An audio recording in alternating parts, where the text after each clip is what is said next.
we need to repeal the 1995 Organic Law and 2014 DDA Act, reintroduce a provincial government system, an elected provincial government system with greater autonomy powers so that provinces can make their own decisions about what they want to do and prioritize. People know what they want on the ground. All we need to do is create the institutions that help them to make decisions for themselves.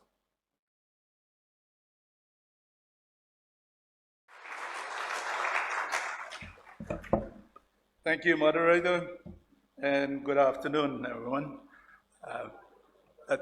Let me acknowledge our Grand Chief, Dr. John Momis, our constitutional founding father, our speakers up on the panel, Dan Kiddo, and all our dignitaries and everyone. Thank you to the organizers for inviting me to speak and share our reflections on where we've come 50 years, what we think, what's happened, and where our thoughts on the future. Each of us has a story to tell.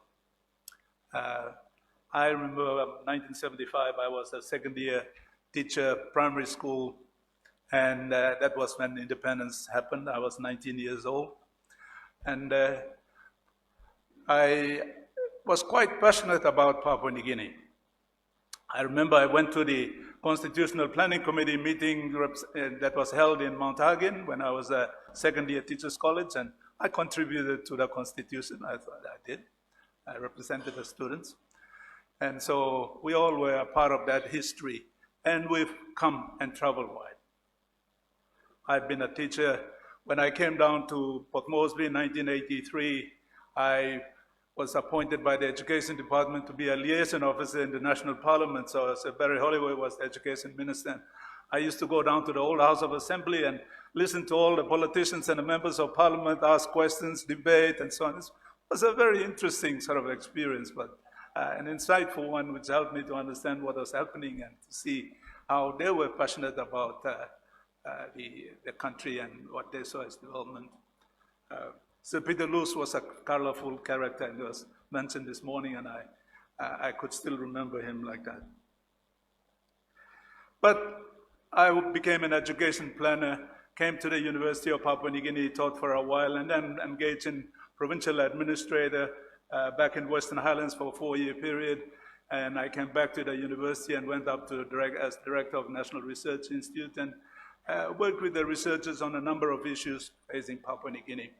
And so that's broadened my insights and my experiences in terms of my understanding of this topic, the politics, governance, and the Constitution. And I thought I'd try to focus on one area of this topic, which is the theme, which is the role of Parliament and the changes 50 years on and where to next. It focuses on the principle of democracy, the separation of the powers. Parliament, the executive government, and the judiciary. And the important principle that's contained in our Constitution. It sets out the framework, how these different arms of government will operate and work together in synchronicity. What's the role of Parliament is clearly articulated in that Constitution also. But I want to reflect on the changing role of Parliament as time has passed. And not only the changing role of Parliament, but we, the people, have also seemed to assume these changes as, yes, they are acceptable. And I would have to argue that no, it's not. Parliament is an institution where the members of Parliament, when we became independent, we surrendered our rights and our privileges from our local tribe and extended it to this big nation state called Papua New Guinea. And we elected our representatives to represent us in the institution of Parliament, to make laws, to elect the executive government, and to make sure that whatever decisions were made were in the best interest of the people that they represented. That's what I understand as the underlying role and principle of the role of Parliament and the work of the national members of parliament is to represent the people in decision-making. And because of this changing role, I would like to argue later on that we need to rethink the institutional framework is there, what's changed, and how do we re-establish the work of Parliament. The Constitution, as mentioned earlier this morning, is really sound, one of the best constitutions that we have, which is the national goals and directive principles that guide us on what to do. As I said, the institutional design is there. We need to make it work. And we've made it work. Parliament made laws, they elected executive government, and ensured accountability of the executive government. That the executive government, whatever it was doing, was in the best interest of the people that they represented. Elections were held regularly, and despite the challenges, it's been held every 5 years. We've gone through major crises, as mentioned this morning, the Bougainville conflict, the Sandline affair, and the 2011 constitutional crisis that Dame mentioned, where we had 2 prime ministers, possibly 2 governor generals, and 2 police commissioners, and everything else. But we survived as a country. We are resilient. And despite all the negativities, through my lifetime, I've seen a whole lot of progress. And I think we will continue to navigate this next 50 years. Because we are a people who can talk to each other, listen to each other, and understand each other. And we basically, from a village background, we appreciate each other's point of view, and we negotiate our way forward. But having said that, I think there are a number of things that, as I said, about the role of Parliament, that as an extension of the people in decision-making, that we need to review.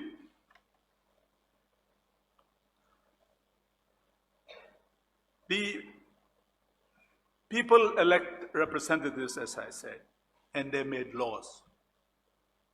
But the shift happened in 1995, when the organic law on provincial government was removed, and the members of Parliament, the provincial governors, became part of the executive government by being members of the provincial government as governors, and chaired the provincial assemblies.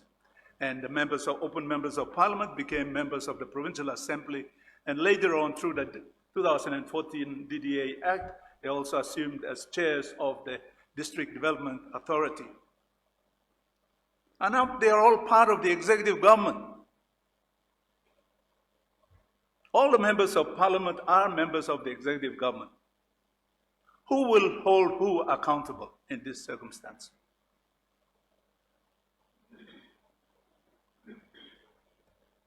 Previously, in the previous provincial governments used to be under the threat of suspension.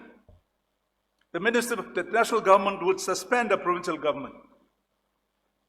At this point in time, the national government cannot suspend the provincial government. Why? Because the governors are part of the political groupings at the national level. Members of Parliament, the same. District development authorities cannot be suspended because they're all part of the political circles. So we've broken down that distinction, that barrier that holds Parliament, Parliament holds the executive government accountable because they're all part of the executive government now. This has shifted and undermined Parliament's oversight functions. So the focus on now for the members of Parliament is to secure funds for their electorate, for their province. It is not about national issues, not about what are the people facing, what are the problems, and how they can contribute to the thinking and debate about the whole of Papua New Guinea. It's about my electorate. How can I secure the funds from whichever sources are available to develop the electorate? And ordinary citizens, we are also falling into that trap by saying, Member of Parliament, you come to deliver. Breezy Brook, you come to fix him. Pinini die, you come to buy him ticket like Simborigo. And so we're sort of making the politicians believe that that's their role. That their role is to go and identify the resources and come and feed the electorate, people in the electorate.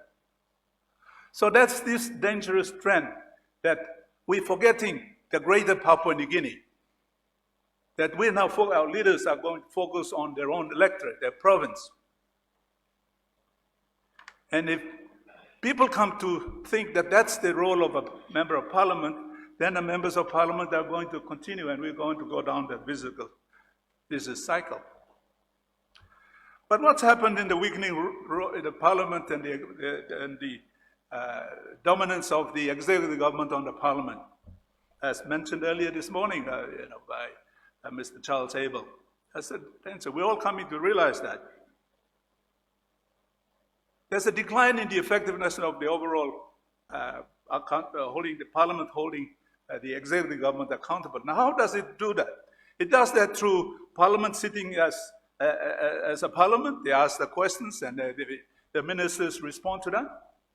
But they also have the important work of parliamentary committees. The parliamentary committees mirror the executive government's ministerial portfolio. So there should be a ministerial parliamentary committee for education, parliamentary committee for health, parliamentary committee for social development, and that parliamentary committee is made of a mix of opposition and government, and usually the government appoints the chair. And what they do is, when sitting in committee, they can then extend the role of the work of the parliament to summon people to come and ask them questions about what they are doing. Not only the ministers, but the secretaries and other people working in the departments, and saying, we have this work plan, this budget allocation in this year's budget. What are you doing in terms of implementing that? And the ministerial committees, parliamentary committees, are given special privileges under our constitution. The constitution provides special privileges. When they sit and they have the privileges of parliament, that is, they cannot be sued for making comments when they're sitting as members of parliament or as members of a parliamentary committee. They also have the power of summons. They can summon someone to appear before it. And if you don't turn up, they will send the police after you. It's a powerful work that's in our constitution, designed to help the people have greater influence and insights onto what the members of parliament are doing in terms of making the laws and running the executive government, running the country. Because when the parliamentary committees sit, people can listen in, people can make contributions, people can say, no, I think the committee should consider this, and they can make their contributions to lawmaking and to holding the executive government accountable.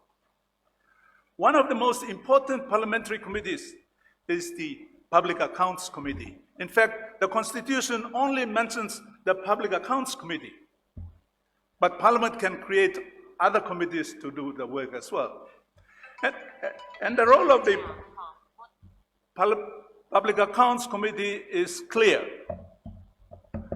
to review the accounts, the spending of government, and make sure that it's been spent well. We do that through our representatives. Public Accounts Committee. Many of you would have, in the 70s and 80s, I used to hear of Warren Dutton, member for North Fly. When he was chairman of the Public Accounts Committee, he would call up the Secretary for Works and say, this year's budget, we have a bridge. Where is that bridge? And the Secretary for Works, if he said, no, I haven't received the funds, it's June, July, say, okay, ask the Secretary for Finance to appear before the committee. Where are the funds for that bridge? And they would be shaking in their shoes. Nobody wanted to appear before the Public Accounts Committee, and the committee system worked to have people accountable. At this moment in time, the Auditor General has submitted every year they submit audit reports to the Speaker of Parliament. If you see the way they present it, the Speaker says that here's a report from the annual report from the Auditor General. The Leader of Government Business says, Parliament, I move that we take note of this report, and then it sort of sits on the side and for debate at a later point in time. What it really means is now it goes to the Public Accounts Committee to work through and scrutinize the Auditor General's report and say, what has gone wrong in this? Is there anything wrong? What do we need to do? If there are accounting systems that have not been working well, if there are procurement processes that have not been working, they've gone beyond the ceiling, we ask those people to come and explain why it was done that way.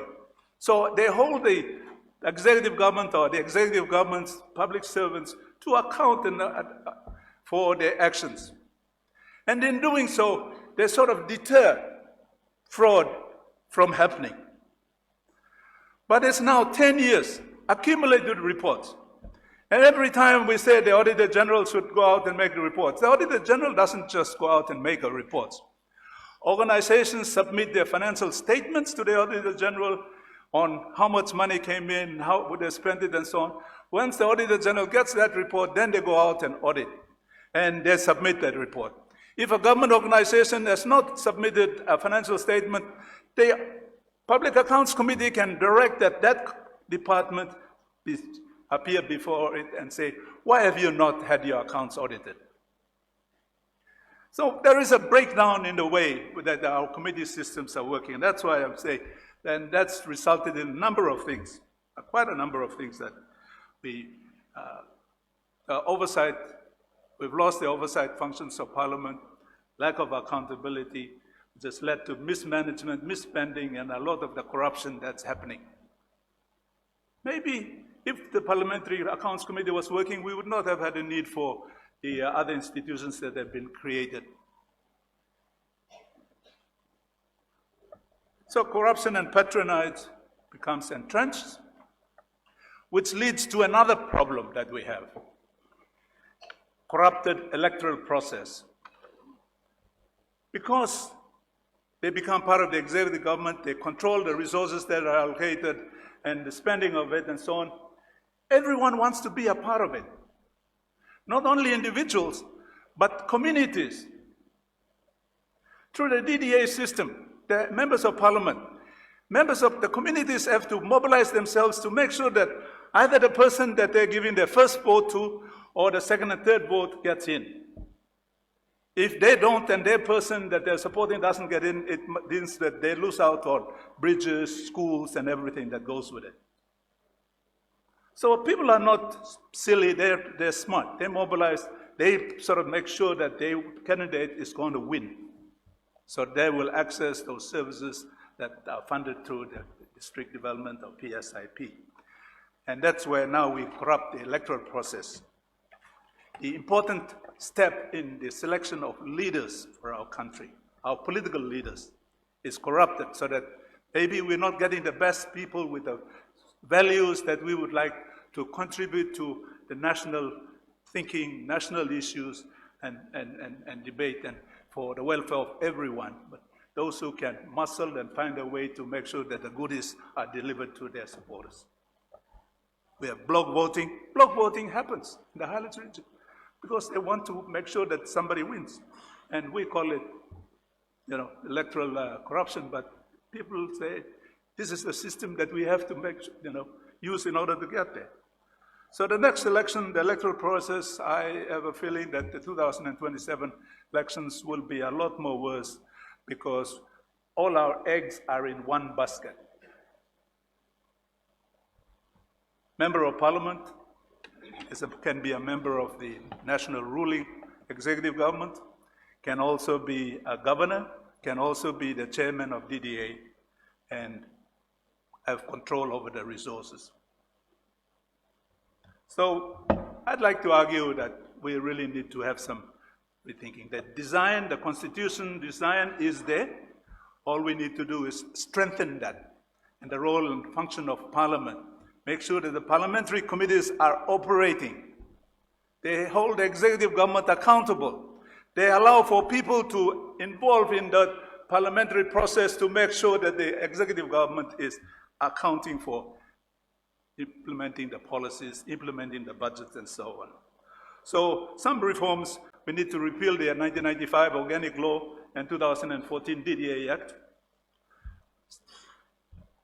reintroduce a provincial government system, an elected provincial government system with greater autonomy powers so that provinces can make their own decisions about what they want to do and prioritize. People know what they want on the ground. All we need to do is create the institutions that help them to make decisions for themselves. And the members of the National Parliament to focus on national lawmaking and international issues. We're becoming a global community. Who's going to articulate and understand what's happening at the international scene and link it to the national issues and help us to put proper policies and safeguard our communities? If our members of parliament, our only representatives, are concerned about roads and bridges in our electorates. So ladies and gentlemen, I want to sort of argue again that this reform is really needed, removing the if we don't do these things that I'm advocating, or I fear that we might go down a dangerous road and that will lead to some outcomes that we may not really desire. But having said that, my reflections on the next 50 years, I talk to many young people at the university, high school students, and many in the villages and so on. And I'm really proud to see they're passionate about Papua New Guinea's future, about their role and work in their communities. And I know that we are in safe hands going into the future. It's just that those of us who lived in the last 50 years, we know some of the things that have gone wrong. Let's fix it and leave these institutions and the systems and processes so that the young people can thrive on it and continue into the next 50 years. Thank you very much.